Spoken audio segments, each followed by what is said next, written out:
গাজা উপত্যকায় দৃষ্টিসীমানার সবটুকু জুড়ে আছে তাঁবু। বিরান এই ভূখণ্ডে তাঁবুগুলো এখন গাজার বাসিন্দাদের একমাত্র আশ্রয়। মাত্র ১ বছর আগেই তাদের এক একটি বাড়ি ছিল, সেই বাড়িগুলো সবই এখন ধ্বংসস্তূপ। এই ধ্বংসস্তূপ কেড়ে নিয়েছে গাজার প্রায় ৭০,০০০ মানুষ, যাদের অধিকাংশই নারী, শিশু। যারা বেঁচে আছে, তীব্র এই শীতে তাদের পরিস্থিতিটা অমানবিক। যুদ্ধবিরতি, অন্ন, বস্ত্র বা আশ্রয় কোনো মৌলিক অধিকারই নিশ্চিত করেনি, বরং এখন চলছে ইসরায়েলি আগ্রাসন, হত্যা, বাস্তুচ্যুতি। তাঁবুর বাসিন্দাদের অনেককেই তাদের যার যার ধ্বংসস্তূপেই ফিরে যেতে চায়, কিন্তু ইসরায়েলি বাধায় তারা ফিরতে পারছে না। দীর্ঘ এক অনিশ্চয়তার আগ্রাসনে বন্দী গাজার লাখো মানুষ।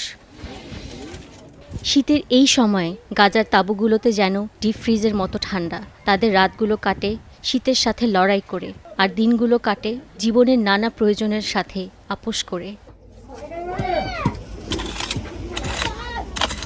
প্রকৃতিও যেন এই মানুষগুলোর জন্য বৈরী। ডিসেম্বরের অসময়ে গাজা উপত্যকায় প্রবল বর্ষণ। তাঁবুগুলো ডুবে গেল কাদা জলে, পানি উঠে ৪০ সেন্টিমিটার পর্যন্ত। রাস্তাগুলো যেন পরিণত হয় পুকুরে। মায়েরা বালতির পর বালতি পানি ফেলে দেয় তাঁবুর ভেতরটা বাঁচানোর চেষ্টা করতে, আর বাবারা খালি হাতেই নেমে পড়েন পানি থেকে অসহায় সম্বল বাঁচানোর লড়াইয়ে। এই যেন আগ্রাসী ইসরায়েলের হাত থেকে ছোট্ট গাজার স্বাধীনতা বাঁচাবার এক অসম্ভব লড়াই। রাহনুমা নূর, স্টার নিউজ।